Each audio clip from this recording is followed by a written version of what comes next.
ရှုံးနေဟုတ်မေး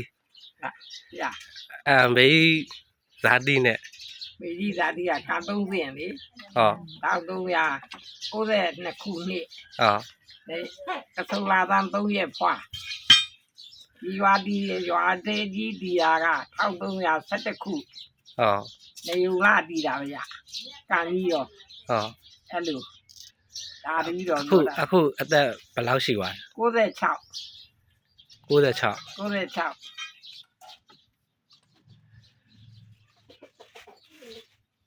96ခု96နှစ်ရှိ96မေးနေကြမှာပြည့်ကဆိုလာကအခုအကုန်ကောင်းတယ်မနားတွေရောမျက်စိတွေရောသုံးလမှပြည့်အဲ့ဒါမေးဒီကန်သုံးတဲ့ရွာအကြောင်းလေးနည်းနည်းလေးရှင်းပြပါကန်သုံးတဲ့ရွာအကြောင်းလေးဖြစ်ပေါ်လာပါလေခုနပြောတယ်ပြည့်မပြောတော့ပါဘူးပြီးတော့လဲဆွာပြည့်ကန်သုံးတဲ့ရွာတီးတာနဲ့ကန်တီးတာနဲ့လေဒါရွာအရင်တည်ရလားကန်နောက်မှတည်ရလားဒီကန်လေကန်ကအရင်တည်ရလားကန်နဲ့ရွာနဲ့တနေ့တည်းတည်တာပဲဗျဟုတ်လားကိုယူနစ်ခေကိုမင်းပြောင်းလာဘူးကန်နဲ့ရွာနဲ့တနေ့တည်းတည်တာဟိုရွာဟောင်းဘက်ကတော့ဘယ်တော့မှတည်တယ်မသိဘူးဒီဘက်ရွာအသိတည်တာအဲ့ဘက်ရွာဟောင်းရှိသေးရပေါ့ဒီလမ်းတောင်ဘက်ကရွာဟောင်းဒီအသိမြောက်ဘက်ကဆိုအကုန်လုံးအသိကြီးတယ်အဲ့လိုငကိုရွာလေးကဘယ်နဲ့အိမ်မှမရှိဘူးဗျအဲ့ဒီလမ်းရဲ့မြောက်ဘက်ကရောလမ်းအရှိဘက်ကရောလမ်းအရှိဘက်ကနှစ်အိမ်နဲ့ပါလာဥကျုတဲ့အိမ်နဲ့တောင်ဆုံးကဥစ္စာမြင့်တဲ့အိမ်နဲ့ဒီနှစ်အိမ်ပါလာဗျငကိုကဒီတောင်ကလေးအရင်တော့ကဒီငကင်းတို့တောင်ရတို့ကနေ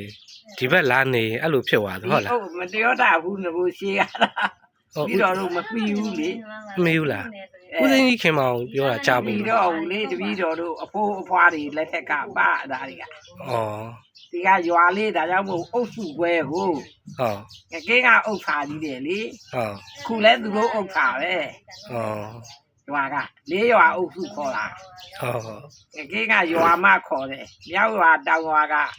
ဘေးရွာစာရေးတဲ့ခါငကင်းရွာမလို့ရေးတာဗျတပည့်တော်တို့ကအပွဲပဲအဲ့လို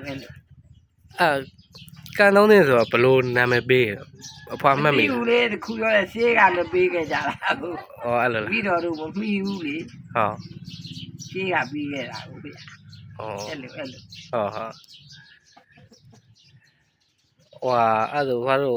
ဟွာတို့ဒုတိယကဘာစစ်တွေကြုံခဲ့ဦးမှာပေါ့အဲ့ဒီတော့ကနေမှာပါတပည့်တော်တို့ကဒီဘက်ကအဲ့ဒီကခေါ်တာကွန်ယူနစ်လို့ခေါ်တာကွန်ယူနစ်ခေါ်တာအဲ့ဒီပေါ်လာတော့မှရွာရှိပဲကိုလိုချင်တာလို့ဆိုတော့ကာမရှိလို့ကန်တီမယ်ဆိုပြီးဒီကန်ကြီးတီးတာငါကကာမရှိဘူးလေအနောက်ကြာကန်လေးရှိတာကြာကန်လေးတွေရှိတာဒီကာမရှိဘူးဟိုနေ့ကျမှဒီကန်ကြီးရဲ့တဲတာဒီနေရာကန်တယ်မယ်ဆိုပြီးလဲချင်းပါဗျာကန်ဒီကန်နေရာငါကအဲ့ဒီကသူကခါတယ်ပြည်သူပိုင်းသိမ့်လိုက်တာလေအဲ့ဒါလေကန်တယ်လိုက်တာပဲအဲ့ဟိုဖိုးမိုးကန်လားအဲ့ဒါနောက်မှာပေါ့အဲ့ဒါငကူကန်ဖိုးမိုးကန်ရဲ့ကြာကန်ကြီးရဲ့လေအဲ့ဒါငကူကန်ဒါပဲရှိတာအဲ့ဒီကကုံရင်ငကင်းသွားတာလားဒီငကင်းခါရတာတဘူလဲလားဆိုရင်ရေကုံတာတပည့်တော်တို့နေခဲ့ကအဲ့လိုအခုနောက်သားတွေအဲ့ဒီမင်းပေါ်လာတာကကျေးဇူးရှိလိုက်တာရွာတွေဒီမလေးကွက်စိတ်တွေရိုက်လမ်းနေနဲ့နှုတ်မရဲ့တိန်နဲ့တိန်ဖိညံငကင်းတို့မြုံလာညက်နေတယ်ဟုတ်တယ်အခုကြမှာငကင်းကလည်းအကုန်ကွက်စိတ်လူငယ်တွေကြအကုန်ထွက်တာရှေးတုန်းကမတွေ့ဘူးတိန်နဲ့တိန်များပြည့်သိပ်ခဲနေတာဟုတ်တယ်အခုကြတော့ငကင်းကလည်းအကုန်ထွက်တော့တာအဲ့လိုလားငကင်းကလည်းအခု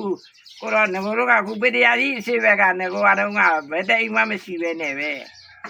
တောင်တကားကဖျားကြီးရှိတယ်လေ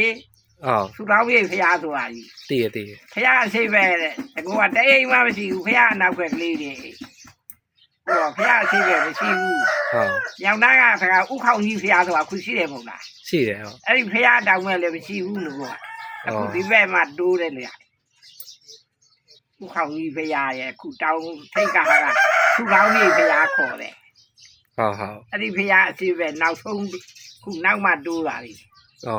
ငါကဖျားအနောက်ခဲ့တယ်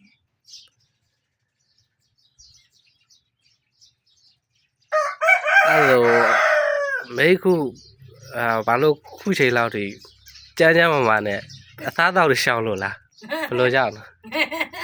အစားတော့ကျန်းကျန်းမာမာရှိတာလေမောင်မြင့်ကကိုယ်ဘွားလာပြည့်လို့လေ ဟုတ် ကိုတော်တို့ခေအာဟာရဆိုတာနေတိုင်းတိုက်ပေါက်ရတယ်လေ ဟုတ် ခုတပူးကိုတသိန်းနဲ့3000ပေးရ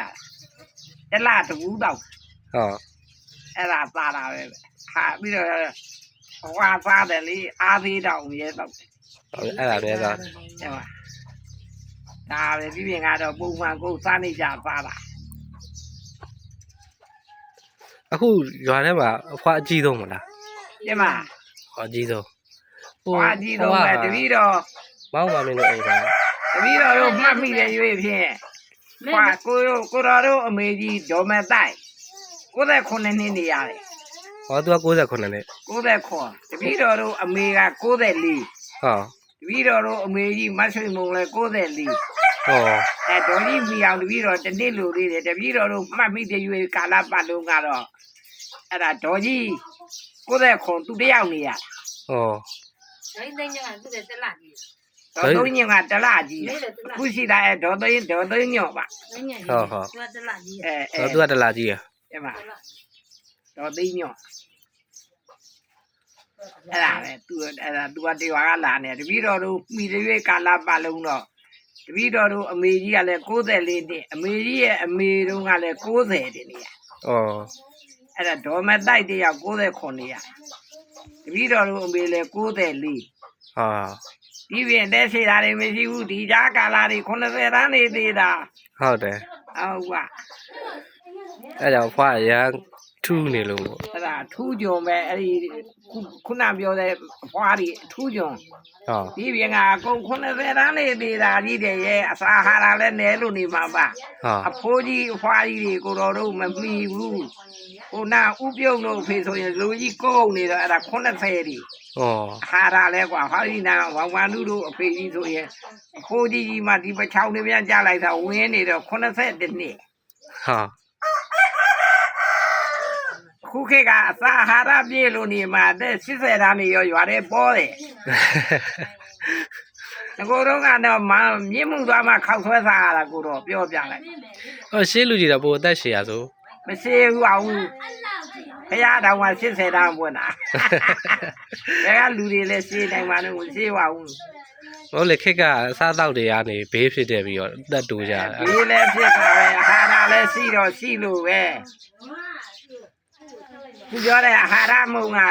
ခုပြောကြတာသူတို့ကအဲ့ဒါကြောင့်တော်ကြီးကျမ်းမာရေးကောင်းတာတယ်သူတို့ကအဲ့လိုပြောကြတာတပည့်တော်ကအဲ့ဒါစားတာ၄-၅ချက်6နှစ်9နှစ်လောက်ရှိပြီ ဟောအဲ့လောက်ရှိ မောင်ကအမြဲတမ်းဝယ်ပြီးတာ ဟော ဒီပဲသေးနေနေခုတသိန်းနဲ့3000ကတည်င်းကျွတ်တုံးကသူမွေးနေတဲ့ ဟော အဲ့ဒီကတပူးတလားတပူးကအမြဲပို့တာလေ ဟော အဲ့ဒါစားတာ ဟွာရှေးကုသိုလ်ကလည်းပါလို့နေမှာပေါ့ ဒီပြဆေးကတော့မစားပါဘူး ဟောလေအဖွားခုလိုကျဲကျဲမှာလည်းမျက်စိလည်းကောင်းတယ်နားလည်းကောင်းတယ်လေ ဒီမှာနားလဲကောင်းတယ် အဲရှေး မျက်စိကတော့ကုထားလို့ငကိုတုံးကတော့မဟွာဘူးကခုတော့ကောင်းတယ်မျက်စိကဒီလိုနေအောင်နဲ့ကြမှာတော့ခုကြည့်ကောင်းအောင်ကြည့်နိုင်တာပါလေ ဟောဟော မြင်တာကြတော့ကိုတော်တို့စားရီအကုန်ဖတ်နိုင်တယ် ဩ ညလည်းမြင်တာပဲစားရီဖတ်နိုင်တယ်ခုဟွာမျက်ကြည့်လွှာထဲ ဩမျက်ကြည်လာထဲတာ ဒီမှာမျက်ကြည့်လွှာထဲမှာမြင်တာခွဲယုံတဲ့နဲ့ကတော့မမြင်ဘူး ဟော ပြီးတော့အဲ့ဒါတွက်တာပဲ ဟော အကိုင်းမှာမေချိုအေးလေ ဟော တပည့်တော်တို့နှစ်ယောက်သွားတော့ဟိုကအဖိုးကြီးခွားကြီးတွေပါလေခေါင်းကလည်းပြီးတော့လည်းဖြူတာကိုဟိုကရက်စီခွဲခြင်းလို့ဆိုတော့ဒေါက်တာရဲ့လို့ဆရာမဒေါက်တာရဲ့လို့မျက်ကြည့်လွှာထဲခြင်းပါတယ်ဆိုတော့အဖိုးတို့ခွားတို့တတ်နိုင်မှာမဟုတ်ဘူးတဲ့ အဲ ဒီတွေကများလိုက်တာတဲ့ ဩ ဘယ်လောက်တုံးလို့ဆိုတော့1000နဲ့အဲ့တော့ထည့်ရမှာပဲဗျာထည့်ရမှာပဲဒေါက်တာရဲ့လို့1000ပဲလို့ဆိုတော့မေကြီးတဲ့ခွဲလာကြတော့9000နဲ့9000ခွဲလဲမြင်နေတဲ့သူကမြင်ပေမဲ့လို့ကြီးလာတာထည့်ရင်လားဆို1000တတ်နိုင်မှာမဟုတ်ဘူးတဲ့အဲ့လိုကပြောသေးတယ်စကိုင်းဝင်မေချိုအေးဆိုတာ1000 ဟော အကုန်ကောင်းတာဒီဆရာလေးလို့နိုင်ငံခြားလေးပါလိဘာပြောနေလေသေးကုန်လို့မောင်းလွင်လေးမောင်ခိုးရှင်တို့လေ အာဖွားလည်းအများကြီးငယ်ရမှာ အတူတူအဲ့ဒီထဲတာတွေအကုန်ကောင်းတာ ဟောဟော မေချိုအေးတဲ့ အခုတော့ပင်စင်ယူသွားပါပြီတဲ့ရှိတော့ရှိသေးတယ် ဟုတ်ဟုတ် စကိုင်းမေချိုအေးဆိုတာသူစွမ်းလုံးပဲ အဲ့ဒါဆိုအဖွားငယ်ငယ်တုန်းကအကြောင်းလေးတစ်ချောင်းနှစ်ချောင်းလောက်အဖွားငယ်ငယ်တုန်းကအမှတ်ရတယ်လေ အဲ့ငယ်ကတော့ဒီတော့လူတောင်သူလောက်သွားခဲ့တာပဲဗျာ ဒါလောက်သွားခဲ့ရတာ ဩ တောင်သူရိုးရာလောက်သွား ဟိုအဲ့ဒါအဖွားဟိုရေဖုန်းကြီးဥကစားတာမိမှာပေါ့ ဟမ် ဖုန်းကြီးဥကစားတာ ဘုန်းကြီးဥပါသာရာဟွာကသူကဒီတော်တို့တော်တော်ငယ်တယ်လေ ငယ်သေးရလား အဲ့မှာဒီတော်တို့ငယ်တုန်းကဒီစာတတ်တာကအဖေကြီးတင်ခဲ့တာအဲ့ဒီမှာကြောင်းမရှိဘူးဗျ ဟော တွားကိုကြောင်းကိုမရှိဘူး ဟော မောင်သားချစ်ကလေးဟိုနားကဟိုမှာမောင်တွင်တို့တပည့်တော်တို့အဖေကြီးကတင်ခဲ့တာအဖေကြီးကဥဖို့ချိတ်တယ် ဟော ကြောင်းကိုမရှိဘူးရွှေကြောင်းနေရတာငကင်းနေရတာတဲ့ဒီလိုတော့ကကြောင်းကိုမရှိ ဟော ဒီဖုန်ကြီးပြန်တော်မူတဲ့ဖုန်ကြီးအရင်ကပုံတကားကဖုန်ကြီးတွေထိုင်နေတယ် ဟော ဟိုကမောင်တင်ဘူးတို့မောင်ဘောင်မာတို့ဖေမောင်တင်ကြီးလက်ထက်ကမကြဘူးတဲ့ပြောတာပဲ ဟော တပည့်တော်တို့မှီလိုက်တယ်ကောင်းကောင်းဝင်တယ်အဲ့ဒီဖုန်ကြီးမရှိခင်လေးကတပည့်တော်တို့အဖေကြီးကစာတင်ခဲ့တယ် ဟော မောင်တွင်တို့မောင်တွင်တို့ဥပညာဆက်ကအဖေကမောင်တွင်နဲ့ ဟော မောင်တွင်တို့မောင်သားချစ်တို့တပည့်တော်တို့အဖေကြီးကတင်ခဲ့ဟိုကြီးစာတင်တာ ဟောအဲ့အဖွားအဖေနဲ့မေကဘယ်သူလဲ ဥမယ်လေးဒေါ်အေးမီ ဟောဦးမယ်တော်ရေးမေ အဲ့မှာ ဟောသူတို့ကလည်းဒီကန်သုံးတင်သားပဲ ကလုံးနဲ့ အော် ကိုရောမေကြီးတယ်မဲ့တိုက်နဲ့တပည့်တော်အဖေနဲ့မောင်နှမအရင် ဟောဟော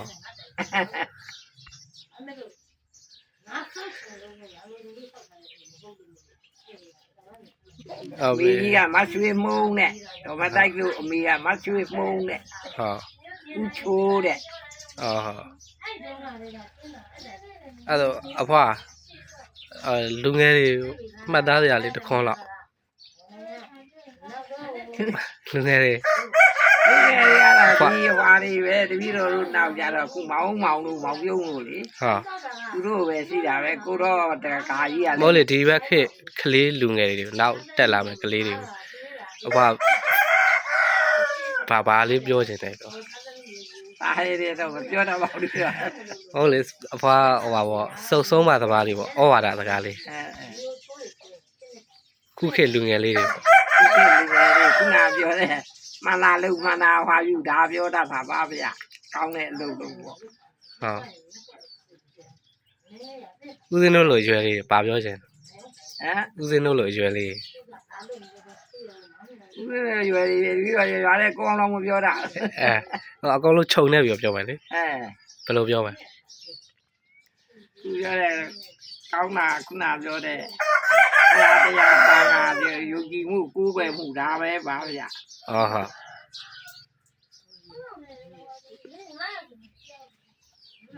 ဟုတ်ပါအဲ့တော့အဖွားနောက်ဆုံးနေနဲ့အဖွားပါလေတိုင်းတို့အုတ်ငကင်းအုပ်စုတို့အဲ့လိုမျိုးလေးနဲ့ကိုမွေးတက်ကလေးလေးနဲ့ကိုအခုလက်ရှိအသက်လေး တကယ်အုပ်စုတိုင်းက စကိုင်းတိုင်းဒေသကြီး ခိုင်းကြီးဗျာယူပြီးတော့မိမိမျိုးတယ်လေ ဟော ငကင်းအုပ်စုတပြီးတော်တို့က ငကင်းအုပ်စု ဒီမှာ ကန်သုံးသိရွာ ကတော့နေရ ဟောမွေးတက်ကလေးက ဇာတိကဥမဲ့တော်အေးမေကမွေးဖွားလာဆိုတာဒါကလူပဲအဖေ အော်ဟုတ်မွေးတက်ကလေးက တဲ့မှာဝိရေက92ခုကဆုံလာသန်း3ရက် ဟောဟုတ် အင်္ဂါသမီး အင်္ဂါသမီး ဒီမှာ အခုအသက်က90နဲ့ 6ခုရှိ6နှစ်ရှိ 96နဲ့ ဒီမှာ ဟောဟုတ် 96နှစ်တည်းကဆိုလာကရောက်ပါပါဗျာ2ခုမွေးဆိုတော့ ဟုတ်ဟုတ်ပြီနော်ကျေးဇူးတင်ပါတယ်အဖွာ